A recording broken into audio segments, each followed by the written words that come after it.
What makes Daybreak the #1 master planned community in all of Salt Lake City? In this video, we're going to take you behind the scenes in the first part of our 3-part series, showing you all the new developments in Daybreak and why so many people are moving here. Let's go check it out. Daybreak has pretty much everything you could want, and there's a reason why it's the #1 master planned community. So as you can tell from the views behind me, you have amazing views of the Ochre Mountains.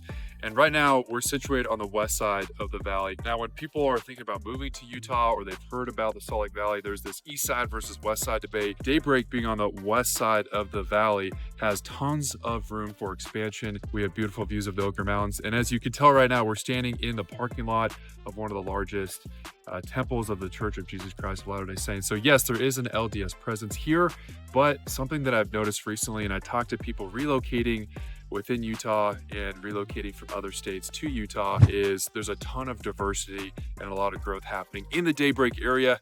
I've sold houses to just about every type of demographic you can think of, and there's a reason why so many people are moving here.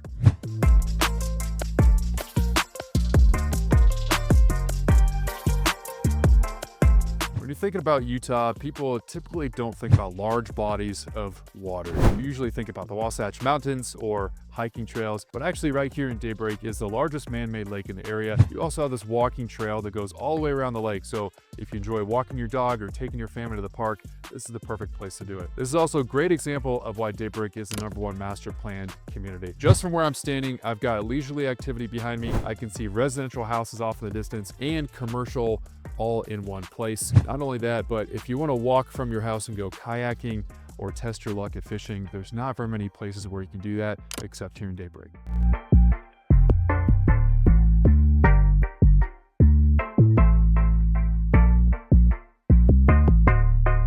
Soda Row is the current central hub of Daybreak. This is the retail center of this community where you can come for local shopping and dining, go to the gym. They even do really cool events here throughout the year, like concerts in the park and Saturday morning markets. But all of that is about to change in the next few years, and in the next part of this video, I'm going to tell you why.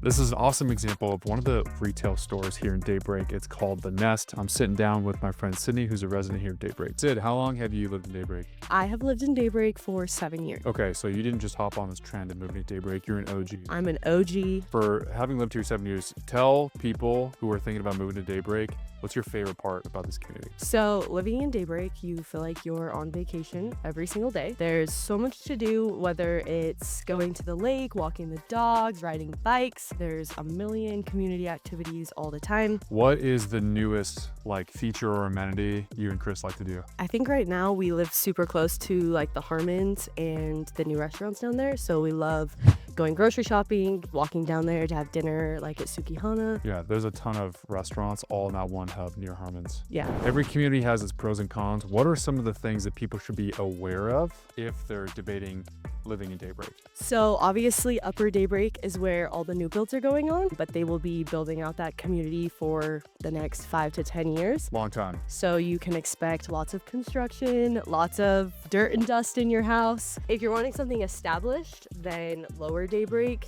is probably where you want to be. What do you tell people who are like, I really don't want to pay an HOA fee? They are like everyone else, but the Daybreak HOA, you get so much for what you pay for. You can obviously see how nice our parks, our streets look. So I feel like it's worth it. You also, neighbors, everyone's well kept. So that's, I think, the benefit to having the HOA. Oh, here. totally. If someone's on the fence about moving to Daybreak, what advice would you give them? Yeah, so obviously when you move to Daybreak, your lot sizes, you're gonna lose a little bit of that. We definitely have smaller lot sizes. Your backyards aren't gonna be as big.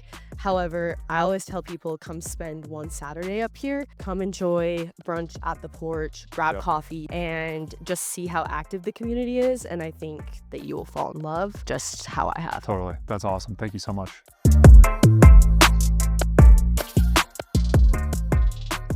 This is going to be the central hub of the new community. The downtown Daybreak area is going to have everything you can imagine, from ice skating rinks to movie theaters to retail shopping, all within walking distance of the new stadium. This is a location that is going to be the #1 community within the next 5 years. This is just part 1 of a 3-part series taking you behind the scenes of all the development going on here in Daybreak. Now, if you're thinking about relocating to the area, make sure to reach out to us. We want to give you all the details and not just tell you about Daybreak, but actually go into the community and show you what it's like to live here. So make sure to subscribe to the channel so you can get the latest information about what's going on here in Daybreak and the surrounding suburb from Salt Lake City. If you have questions about this area, make sure to reach out to us. My contact information is below. We'll see you in the next video.